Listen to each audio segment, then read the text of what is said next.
On May 20th, 2000, John Piper delivered a sermon to the largest crowd he'd ever preached to at that point in his ministry. Somewhere between 30 to 40,000 young people who had gathered together for the one-day conference in Memphis, Tennessee. Just a few years later, this sermon was expanded into a book that has sold over 1 million copies since it was first published in 2003, and that's changed the trajectory of countless Christian lives. That book was Don't Waste Your Life. Today, I'm sitting down with John to hear his thoughts on that sermon and the book that followed. He shares what he was thinking as he walked onto that stage over 2 decades ago, the impact that sermon had on his ministry in the years that followed, and why he's still gripped by a story his dad told him when he was a little boy, a story that had a profound impact on his understanding of a life well lived. John Piper is the founder and lead teacher of DesiringGod.org and chancellor of Bethlehem College and Seminary. He served for 33 years as a pastor at Bethlehem Baptist Church and is the author of more than 50 books, including Don't Waste Your Life. Let's get started.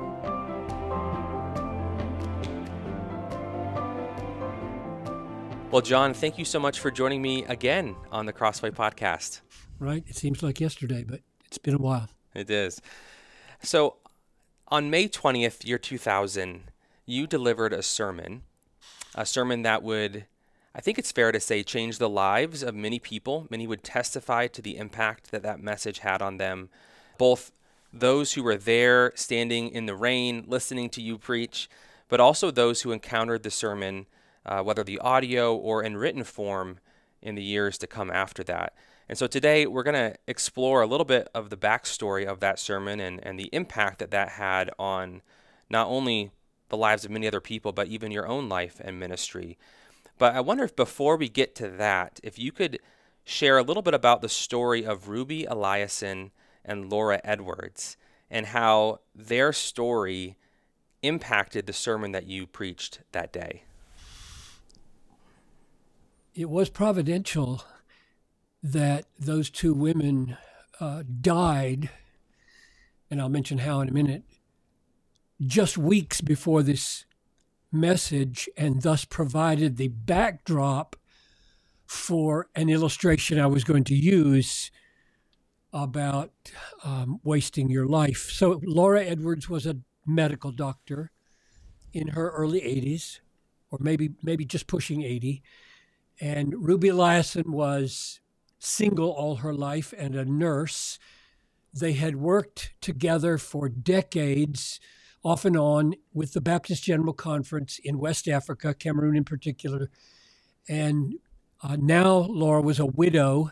And weeks before I spoke there in Tennessee, they were ministering together in Cameroon to the poorest of the poor who didn't have access to good medical care.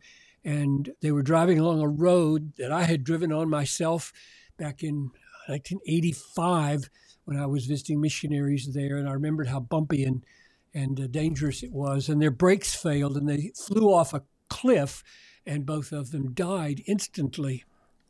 Huh. So that was the event, and it had made the news, and I was moved. I knew Laura personally and didn't know Ruby personally. And the way it turned up in the message was that I asked the young people, all these folks that were spread out on the field there in Shelby Farms, was that a tragedy? And I said, no, that was not a tragedy. What could you ask for 80 years, 160 years of biblical faithfulness devoted to the poorest of the poor in the name of Jesus, and you get to die without dementia? I mean, this is not tragedy. This is a full, glorious, God-honoring life, and then heaven. So, no, that was not a tragedy. And then, of course, you know what I did next, because it was the one thing everybody remembers. You may want to ask about this, but I'll stop there. You just ask about them. And yeah. We'll get to the next step because it is the thing that people so often talk about and remember and comment on. But before we get there, paint a picture of that day. Who were you preaching to? What was the context for those who have never seen that sermon, don't know this story? And what were you feeling as you walked up behind that pulpit? Yeah, it wasn't much of a pulpit, but it was in Tennessee, a huge open rolling hills field called Shelby Farms. It was an event called One Day, and it was sponsored by Passion, Louis Giglio's dream, and it was about, I mean, I've heard anything from 30 to 40,000 18 to 25-year-olds sitting out there on the grass. So it's the biggest group I'd ever talked to at that time. And you mentioned rain earlier. It had stopped raining when I stood up to speak, but it had been threatening most of the day, and some had to speak to people standing in the rain, but I was spared that trial. My trial, which, I mean, you said, what are you thinking as you get up there? Well, the spiritual side of me was saying, oh, God, please help me do this. This is a challenge, because students, they're milling all over the place, like 100 people walking around and 30,000 people sitting on the grass, and will anybody pay attention? And the wind was blowing, so I'm afraid my notes were going to blow away. I don't know if you've ever seen the video, but I never moved my left hand from off my notes. Now, John Piper not moving his left hand from off his That's notes crazy. Is almost inconceivable, which was quite the miracle, because I did it, although it was a gift from God, because the other speakers dealt with a failed lavalier, and they had to hold a mic in one hand. And what if I had to hold a mic in one hand and my notes with the other hand? That would have been impossible. So I was very fortunate that they had a boom mic for me. And so I did, my APTAT that I walk through as I approach any challenging moment in my life. A, I admit, Lord, I can't do anything without you. P, I pray for your help. T, I trust your promise. A, I act. And T, I thank you when I'm done. I walked through APTAT, and I went to the pulpit and opened my mouth, and God gave me words. We were talking about this morning over at Desiring God, and the ripple effects that maybe we'll talk about a little here. But what we marveled at is that as I look back, and I wrote this in my journal the next day, I wrote to a friend and said, I don't know what God's going to do with that, because I felt very distracted, which is a lesson for all speakers, right? All lovers of the gospel who open their mouths and always feel inadequate, right? That didn't go well. And the situation is never right for a full-blown, perfect presentation of the gospel. And it's just a lesson. Do it anyway. If you got a chance to say anything, say it, because clearly God is not dependent on our feeling like, oh, this is got to be a situation of perfect. It wasn't perfect at all. And I watch with marvel what he did in the years to follow. Yeah. A quick question about that APTAT acronym that you mentioned. Is that something that you've come up with over the years, or did you get that from somebody else? Because it's such a simple yet profound, and I would imagine encouraging and reassuring thing to be thinking about whenever you get up to do something difficult. Yes, I did come up with it. The closest I've seen of other people saying the same thing almost the same way was in the book by J.I. Packer called Keep in Step with the Spirit. I stumbled across what APTAT is trying to do is answer the question, how do you walk by the Spirit? Walk by the Spirit, be led by the Spirit, bear the fruits of the Spirit, live by the Spirit, put to death the deeds of the body by the Spirit. We're supposed to be a people carried by the Holy Spirit, so that when we're acting, it's not us acting, it's God acting, Galatians 2:20. Well, how in the world do you do that? And APTAT is my answer to how you walk by the Spirit. In his chapter on walking by the Spirit, he's got steps. He doesn't number them, and he doesn't put an acrostic on it, but it's virtually the same. I guess that's the difference between a Baptist and an Anglican. Although John Stott was a great number of points. Okay. And he was the same Anglican ilk. That's right. So in the opening prayer to that message, and I would encourage anyone listening to go and watch that message or listen to that whole message. But in the opening prayer that you say, before you even start preaching, you acknowledge that, quote, it's a frightening thing to call a generation to die.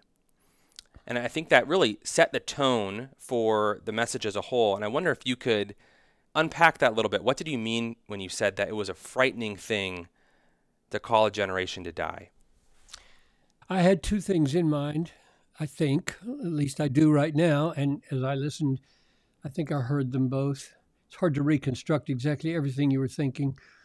But number one is the Bible through and through portrays a life in God and a life in Christ as a life that begins with death. Whoever would come after me, let him deny himself and take up his cross and follow me. So taking up your cross means dying. For he who would save his life will lose it, and he who loses his life for my sake will save it. Psalm 63, the steadfast love of the Lord is better than life. Acts 20:24, I do not count my life of any value or as precious to myself, if only I might finish my course and the ministry God has given me to bear witness to the gospel of the grace of God. But when Paul held up his life in one hand and his ministry to finishing the course in the other, he just said, my life is of no value except for one thing, doing God's will and finishing the course. So that's the main thing I had in mind. I'm going to call students to be Christian, radically Christian. You've been bought with the Christ, therefore glorify God in your body. You're not your own. The second thing I had in mind was driving off cliffs in Cameroon. Namely, in order to get the Great Commission done, we got to go to hard places, take real risks, and speak the gospel where it might be very costly, including death.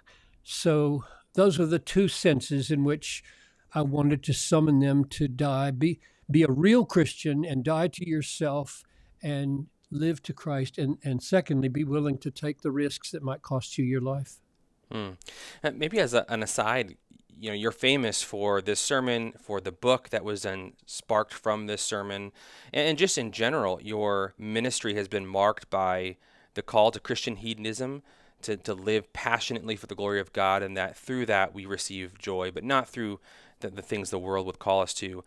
Did you ever in your throughout your life, or even in your younger years in particular, perhaps, did you ever toy with the idea of something as radical as going overseas and working in a physically risky place like these two women did? Was that something that was ever appealing to you? Yes. What would be most honest to say would be this.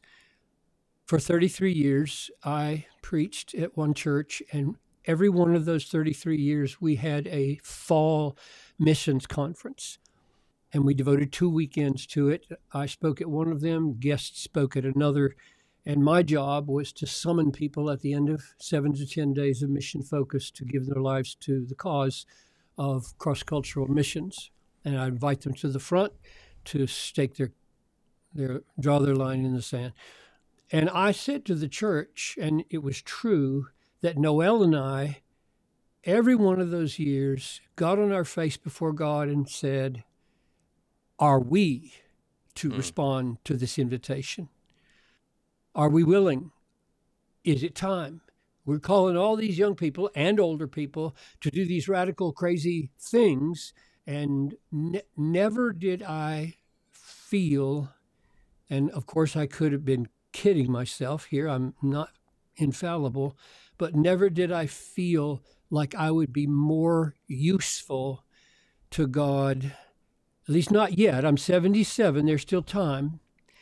Raymond Lull, when he was my age, went to Algeria and got himself killed preaching the gospel, which was a nice way to go instead of, in a nursing home. So don't stop praying for me. But in those days, we didn't feel like we'd be more useful to the cause of the gospel by doing it ourselves rather than mobilizing people to do it. Now, the little teeny representation of my commitment was to live where I live. I mean, I'm in the house where I've been for 43 years. Most people think this is a crazy place to live, right? You don't live in Phillips neighborhood if you've got the resources to live elsewhere, which we do. And I look out my window here, and we didn't have a TV growing up, you know, and people say, well, how do your boys grow up without a TV? I said, look, all they have to do is go outside to see the news. You don't need a TV to see what's wrong with the world and learn how to minister to the world. You can just go out and look at it here. So Noel and we raised 5 kids here. We never really felt endangered, but other people think, other people think it is. It's really not. Huh. So you titled that sermon that you delivered about 23 years ago, Boasting Only in the Cross. But that sermon has another title, probably a more well-known title that people use probably more often to refer to that sermon.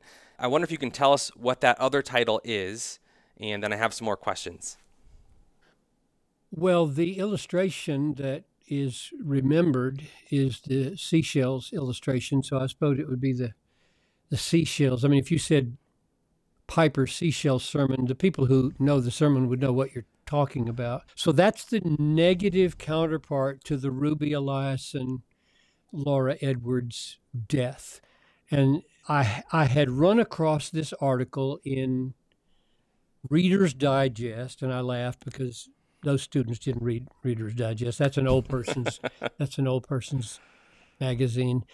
And in it, it told the story of a young couple that is in their early 50s who took early retirement, moved to Punta Gorda, Florida, bought a 30-foot trawler, played kitten ball, and collected shells. And when I read that, I thought, okay, that's what I want to talk about at Shelby Farms. I want these students not to live their lives toward that end. And I held up that and said, no, that's a tragedy. That's a tragedy. Imagine yourself taking the last 30 years of your life, 30 years of your life from 52 to 82, dying, meeting Jesus and saying, here's my shell collection. That everybody remembered. Yeah. Nobody remembers what text I was preaching on.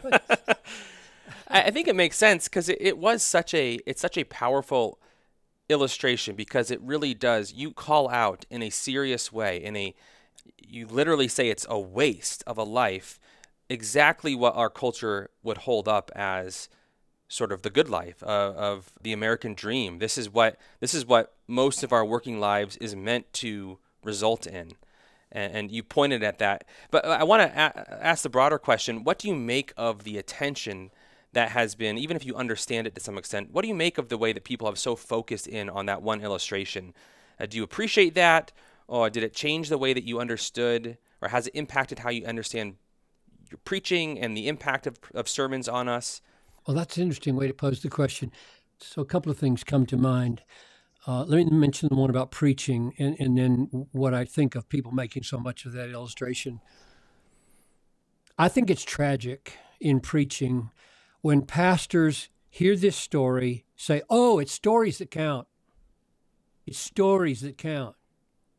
So they just leave exposition and the wrestling with biblical texts aside and tell as many stories as they can because, look, Piper, that's what they remember. I think that's a tragic misunderstanding of what went on there, because I think God anointed that day because it was mainly an effort to help students understand Galatians 6:14, where I don't boast in anything except the cross of the Lord Jesus, by which the world was crucified to me and me to the world. Now, the fact that people don't remember that's what I was preaching on doesn't mean it didn't have a massive empowering effect for everything surrounding the exposition. So that's my response to preaching, is don't draw the wrong conclusion from the fact that they remembered a story as though remembering the story didn't mean the exposition had an effect.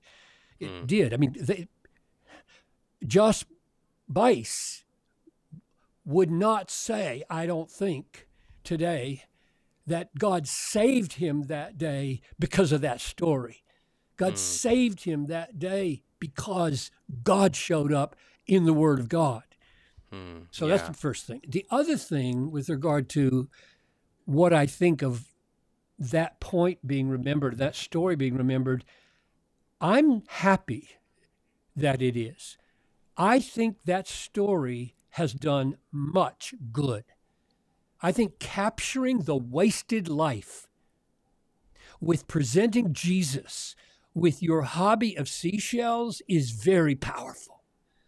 And I'm glad it was remembered. And I think it is, to this day, serving the cause of Christ to warn people, you get one life. You get one pass at this vapor's breath. You're going to collect seashells and present them to Judge of the universe, or you're going to do something that magnifies his worth over the worth of your leisure.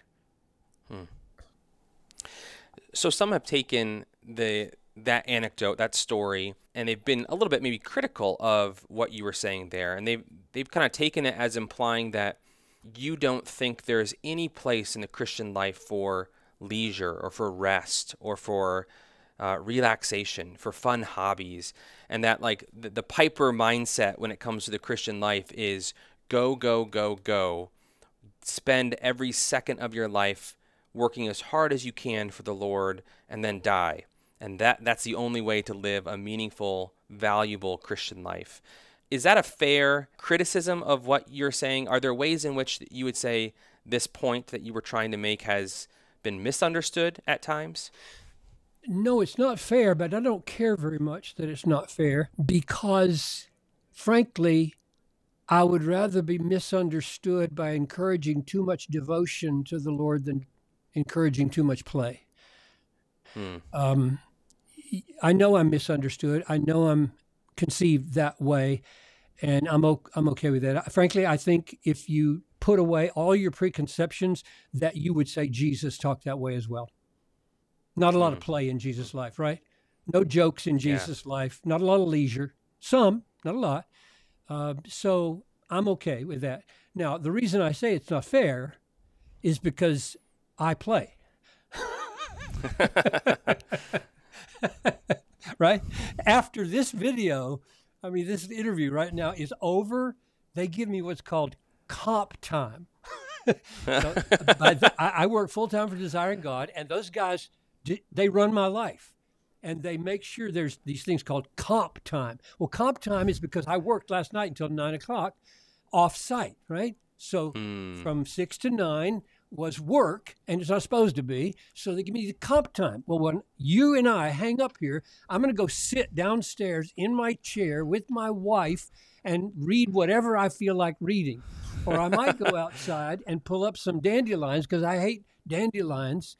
So it's just not true. It's not true, and those who are close to me know it's not true. However, when I go public and preach, like right now, that's where I'm leaning. And the reason is because the whole world plays. The world lives to play. They're telling all of our young people, work your tail off for 40 years and then play for 20 years. I think that's wicked. So I'm going to say that. And if people want to twist that and say, oh, there's no place for leisure. You can't go fishing because Piper said you shouldn't go fishing, and you can't golf because Piper says you shouldn't golf. Well, that's just plain not true. And if they cared about the truth, they wouldn't say that. If they want to say, Piper emphasizes much more being ready to die for Jesus than being ready to play for Jesus, they're absolutely right. And that's just I think that's the emphasis the world needs to hear, because the world is going 120 miles an hour in the other direction. Yeah, that's a really helpful nuance, that you're kind of responding to the dominant ethos surrounding us in our culture. But that doesn't mean you don't think there is a place for rest in the Christian life, for leisure in the Christian life. But that maybe isn't the main thing that we need to hear most of the time as Christians. Yeah. And just one other thing. Don't get me going on work and leisure, because, I did ask Pastor John recently on will we work in the age to come? Because it's an eternal rest, right? And I said, if it's an eternal rest in the sense of lying in bed, that's a bad future. Believe me. And Yeah. everybody thinks it is. Nobody wants to lie in a bed or in an easy chair for a million ages of years. We will work. What will be removed is futility of work, pain of work, emptiness of work, meaninglessness of work. All that goes away, and all that's left is creativity and delight and joy and productivity. We're made to work. I mean, we're made to make, to create, to do things. The only thing the fall did was mess that up with futility and emptiness and meaninglessness. So I have no problem emphasizing live flat out to make much of Jesus in every way you can. So your colleague and friend, David Mathis, worked with you for many, many years at Desiring God and been at the same church together over the years. He said that sermon, quote, may be the single most significant event in terms of exposing a wider audience to John Piper. So I wonder if you could summarize for us, how did that sermon on that day change or impact your ministry in the years that followed? I don't recall a causal connection between that message and any ministry changes in me. Now, David knows more than I do, and he sees things better than I do, and his memory is way better than my memory.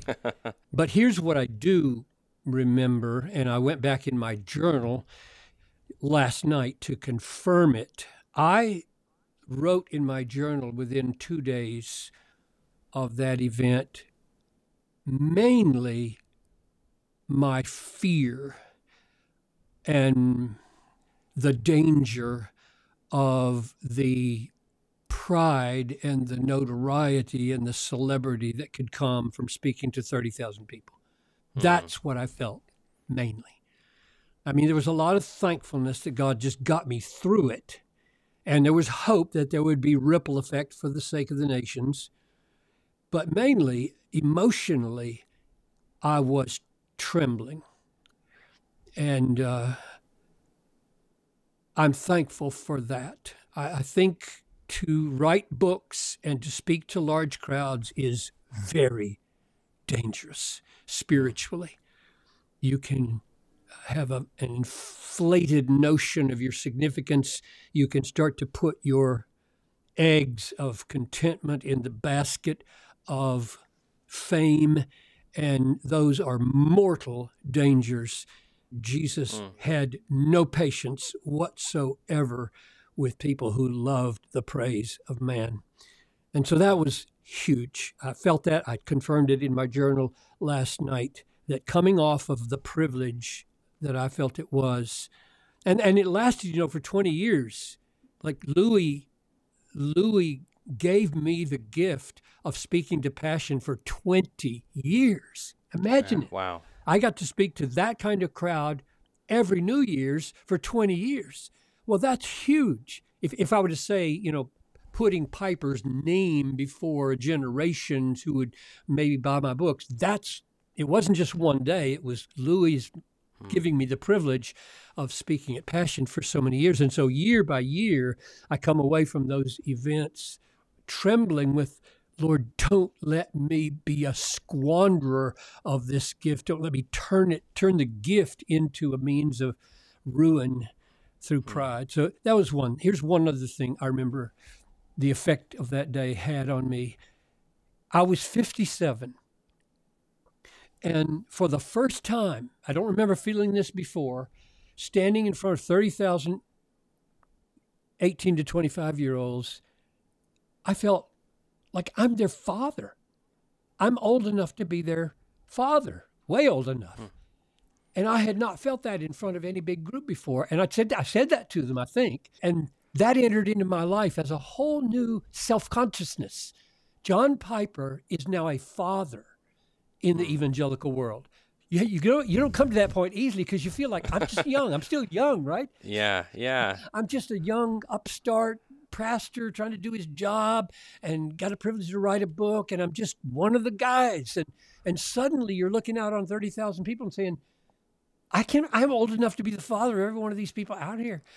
So my mindset, I would say, grew up a little bit, matured felt a greater weight of responsibility, because I think older evangelical leaders should feel that way.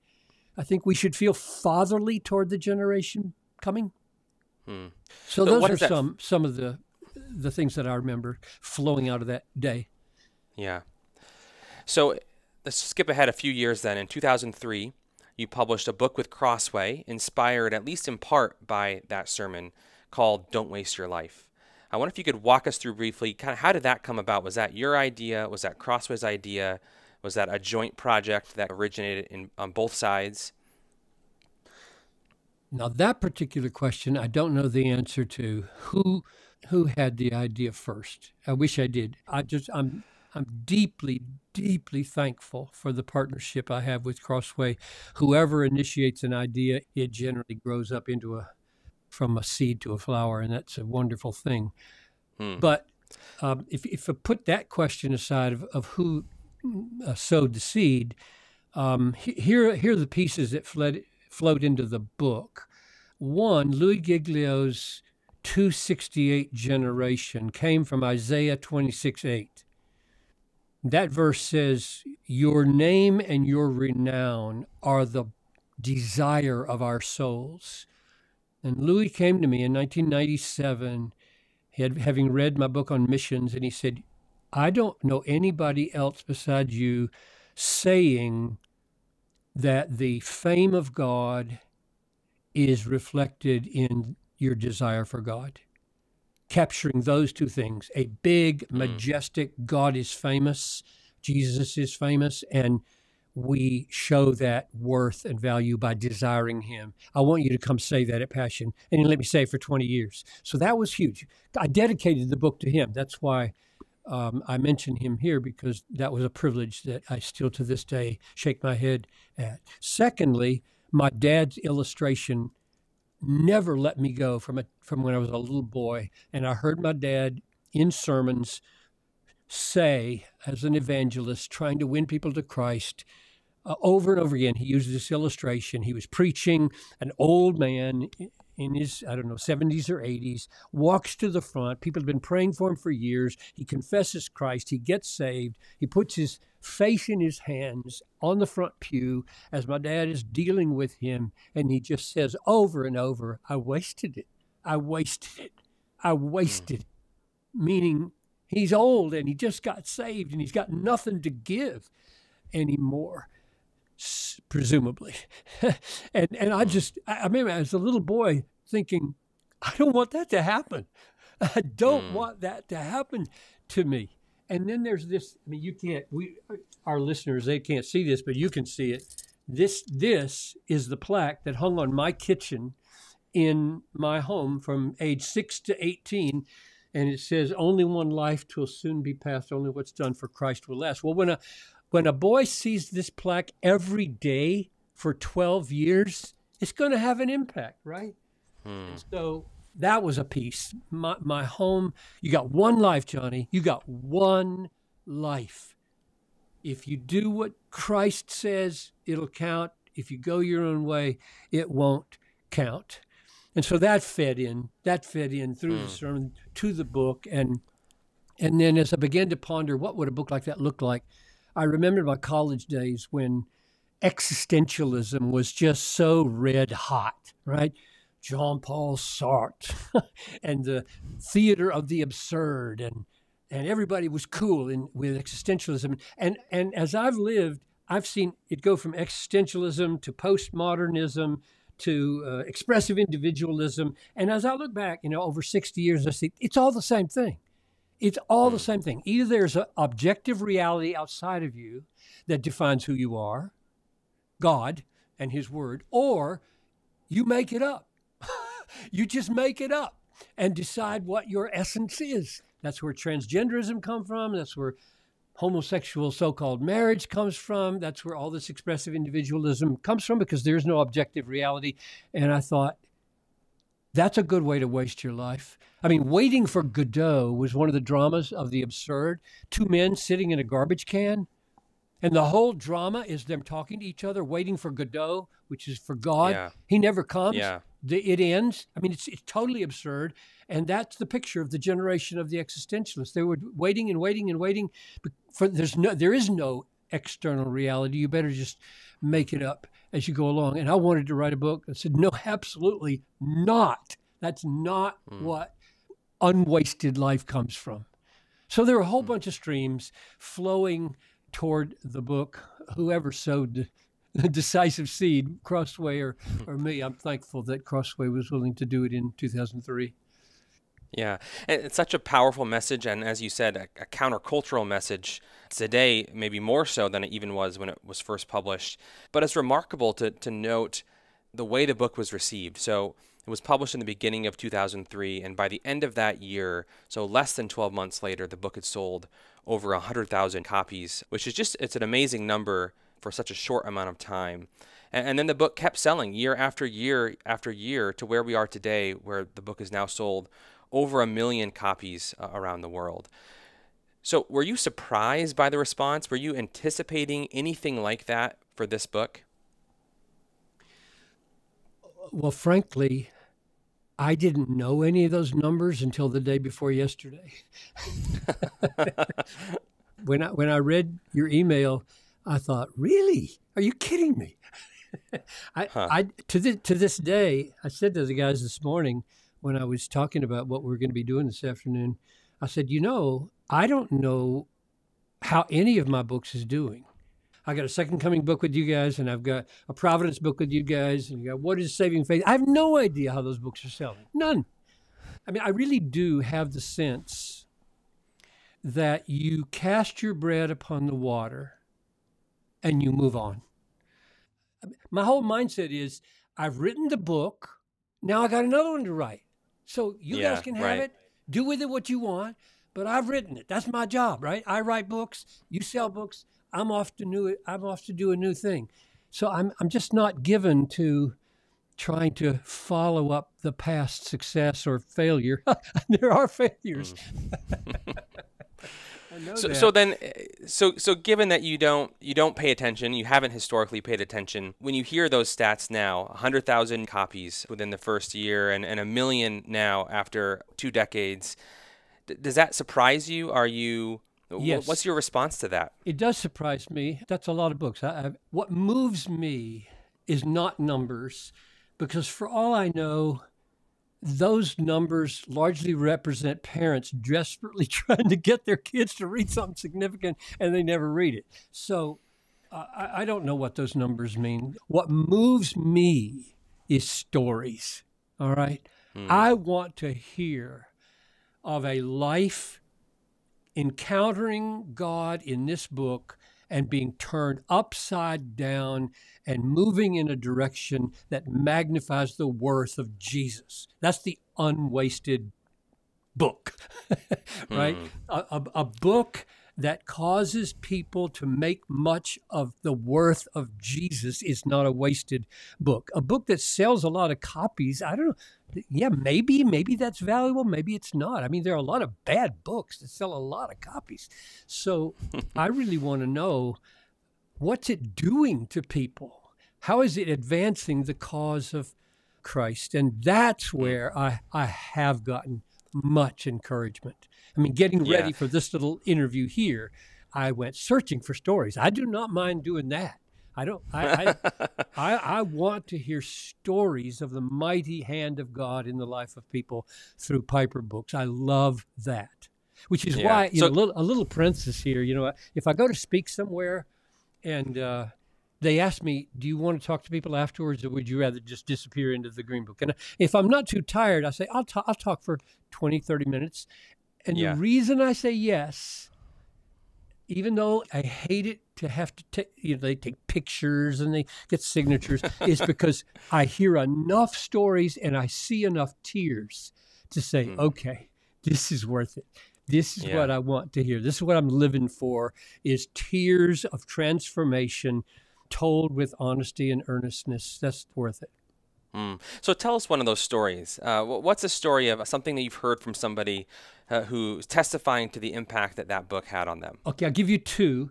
And one was surprising because I didn't even know the whole story. So our listeners can't see it, but here's a picture. This is my favorite picture of Don't Waste Your Life. This is Bill Housley, maybe he'll hear this, in the Guam River of Papua New Guinea, March 2003. He's in a canoe going into Papua New Guinea, and he's sitting in the front of the canoe reading Don't Waste Your Life. Wow. So March would have been pretty soon after the book released. Right after it. Yeah, I didn't even know it was published that early. So he must have gotten it right off the press. And what he's trying to say with this is, I am in Papua New Guinea in large measure because of Piper's radical call to missions. And he illustrates it just by putting the book up there in front. Now, when I told this story this morning to the guys at DG, Scott went online, typed in Bill House, and he said, he's still there. Wow. He's still there. You could go talk to him in a life of faithfulness and see about the tribe that they brought the gospel to. So it's that kind of story. And here's the other one. And I got this last night from looking in my journal. Here's a policeman, okay? He's in his 40s. He's been a policeman for 9 years. And I'll read you what he wrote to me. I see 40 years of waste in sin and self-love. God has finally led me out of the desert of my life. God has been speaking to me for about 3 years now about going into missions. Your book has played a part in fanning little embers into flames. My wife and I have applied for training with New Tribes Mission. We're going to dump the house and the retirement and start trusting God to take care of us. We are very excited. Thanks for your faithfulness. Now, here's the deal.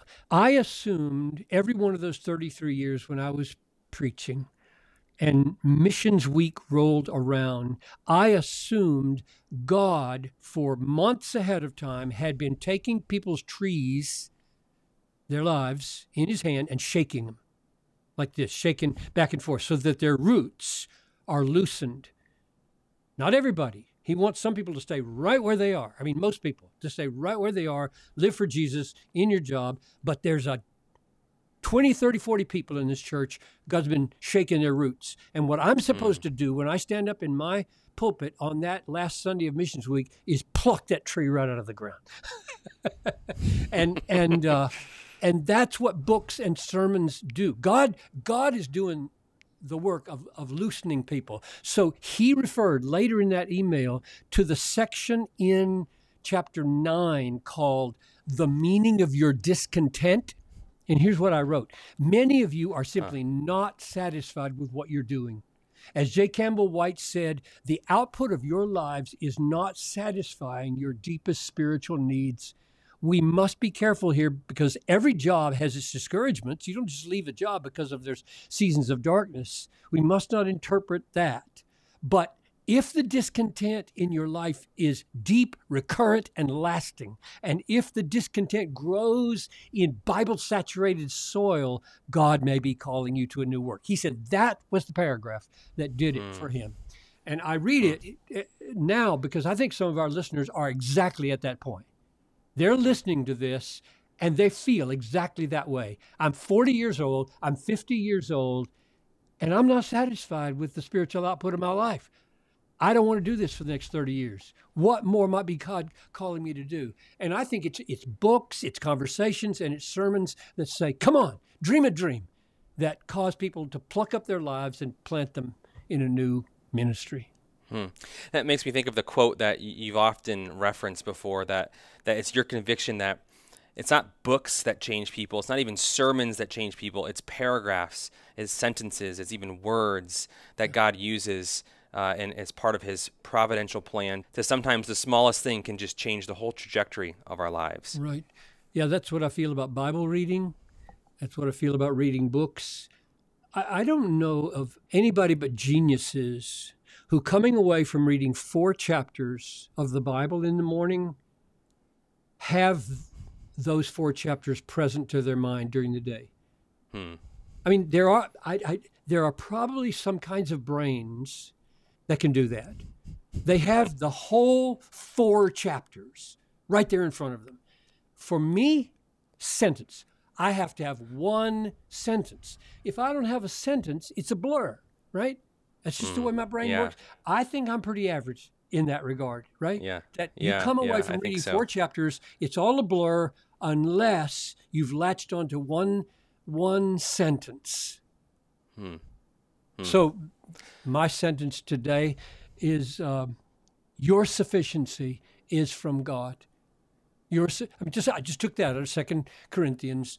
Your sufficiency is from God. Period. I can remember that all day, and that feeds my soul. And as we get ready to talk here, I wonder, am I going to remember what to say? How will this go? I'd say, look, it's not ultimately you, Piper. It's your sufficiency is from God. That's the way I live my life. So last couple questions. You mentioned that story of the policeman who wrote to you and said that he had wasted 40 years of his life. It made me think a little bit of someone who might be listening right now, people who have maybe encountered your book even over the years, who have been that old, if not older, and wonder, man, have I wasted my life? Am I that man in that story that your father told you about, who just head in his hands, feeling so discouraged, feeling so hopeless that I have wasted so much of my life. There's so little left to give. Am I too late? I wonder what would you say to that person? You living a full life of ministry, now nearing the end of your ministry. How do you respond to that? It is a great and glorious thing that the gospel is good news for every penitent person and every totally disabled person and every person that has made an absolute mess of their lives. So the first thing I would do if I were sitting beside that old man is I would not try to minimize his pain. And I wouldn't try to gloss over the fact he blew it. He totally blew it for 75 years. I wouldn't in any way try to poo-poo, oh, it wasn't so bad or whatever. He wasted it. And I would just sit with him in quiet and let him weep over that. And then I would say maybe 2 or 3 things. One, if you let regret paralyze you for the next 5 years, you will add insult to injury and you will dishonor the Lord. He came and died in order that you might not be paralyzed by regret. That'd be one of the first things I'd say. I think the second thing I'd say is, and you have to be very careful with this, because on the one hand, it could sound discouraging, and on the other, it could sound very encouraging. I would say, I am so glad that the story of the thief on the cross is in the Bible, because the thief who died on the cross beside Jesus wasted his entire life, except for maybe 1 hour, right? 1 hour he gets on the cross while gasping his last breaths to live for Jesus. And he does a couple of good works there. He bears witness to Jesus. He calls out in humility. He has a couple of good works to his regenerate 1 hour life. But what a waste. What a waste. And yet Jesus doesn't scold him. He says, today you'll be with me in paradise. Like we get to do eternity together, fella. And then the verse that is just over the top wonderful is Matthew 10, where Jesus sends out the 72. They come back to him and they're just ecstatic that they cast out demons and they healed the sick and they preached the kingdom.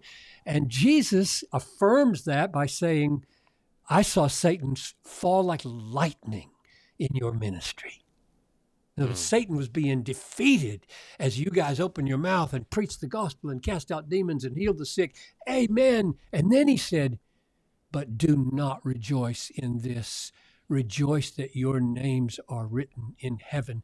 That's mind-boggling that he would say to this old man, for example, look, even if you hadn't wasted your life and you had devoted 70 years to casting out demons and preaching the gospel, you know what Jesus would say to you right now? It's 100 times more important that you're saved. You're saved, man. To be saved is more important than to have done all those things. Now, I think a lot of pastors, a lot of evangelists, a lot of social workers get so enamored by the usefulness and the thrill of ministry that they stop being amazed that they're saved. Their sins are forgiven. They've got eternal life in front of them forever. So I would try to reorient that man's mind eventually off of the pain of regret onto the hope of, I get paradise with Jesus forever. My name is written in the book. So one final question for you, and it relates to the very first words of that sermon that you preached now 23 years ago. I wonder if you can start by reading those words for us. You don't have to know a lot of things for your life to make a lasting difference in the world, but you do have to know a few great things that matter, and then be willing to live for them and die for them. The people that make a durable difference in the world are not people who have mastered many things, but who have been mastered by a few great things. So, John, as you reflect over your 7 decades of life and ministry, what would you say are a few great things, the few great things that have mastered you? Number one, the sheer reality of God. I have circled back to Exodus 3:14 so many times over the last decades when Moses asked God, who shall I say sent me to the people of Israel? God says, tell them I am sent you. I am who I am. That sentence, I am who I am, I think is the clearest biblical capture of God absolutely is. Nobody made God. Nobody brought God into being. Nobody shaped God. If there is ultimate reality, it's God. And that sheer fact, like Schaeffer, the God who is just there. He is the given of reality. He's just there. And the universe is like a peanut that he carries in his pocket. But his absolute reality is the number one great reality of life. Just coming to terms with the fact, I'm not God. God is God. God is absolute reality. God is outside the world. God decides everything. He decides right and wrong, up and down, black and white, beauty and ugly. He's absolute. Nobody influences him. He influences and determines everything. That just staggeringly important. So that's number one. Second, therefore, the universe is created and has a purpose. And the purpose is that everything that happens ought to display the greatness, the beauty, the worth of that God through the enjoyment of his people in him. That was the great discovery of my life. You could say it another way, namely that the enjoyment of the glory of God, the God who is the apex of his glorification. That's my life, my Christian hedonism. The enjoyment of God above all things is the glorification of God above all things. And that's why he made the world.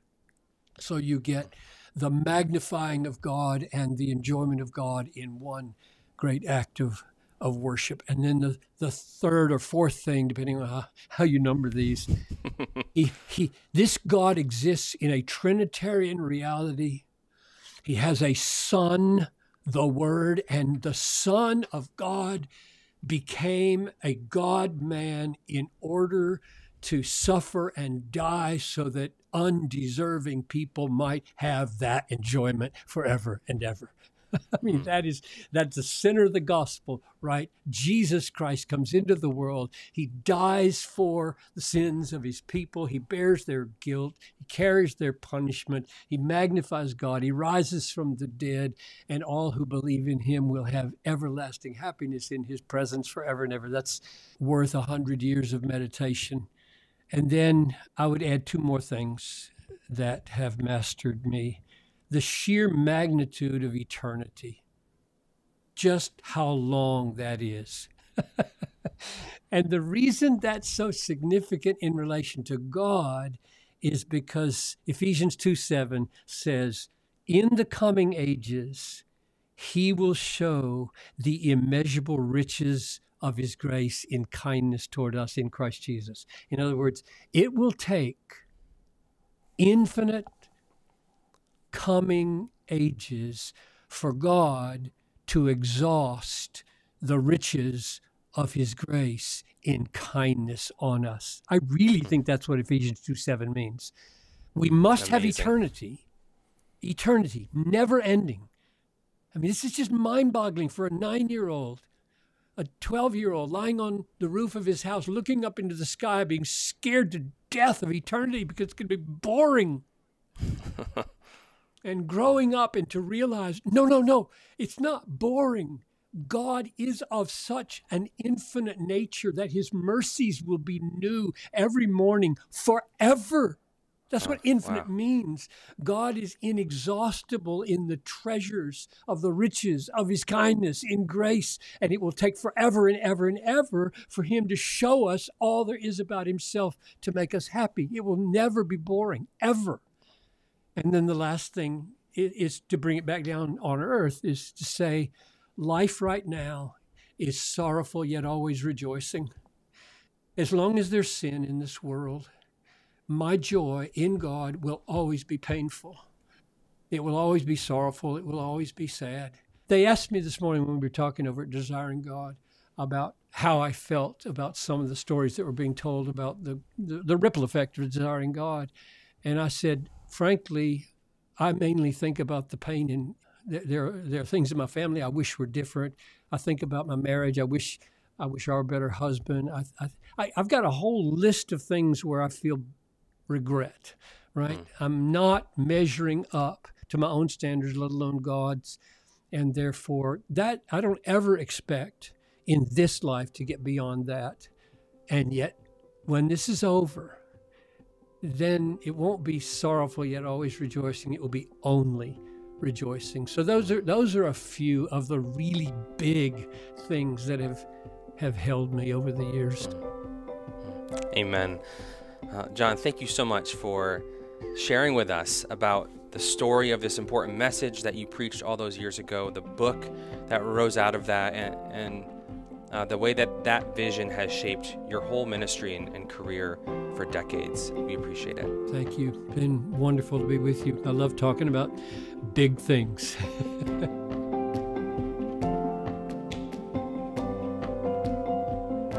That was John Piper on the sermon that eventually turned into the best-selling book, Don't Waste Your Life, which is now available as a new edition from Crossway. Pick up a print copy of the book for 30% off, or get the ebook or audiobook for 50% off directly from Crossway by visiting crossway.org/plus. For more audio content like this, subscribe to the Crossway Podcast on Apple Podcasts, Spotify, or your favorite podcast player. If you enjoyed this episode, consider sharing it with a friend and leaving us a review. Crossway is a not-for-profit Christian ministry that exists solely for the purpose of proclaiming the truth of God's Word through publishing gospel-centered content. Visit us today at crossway.org.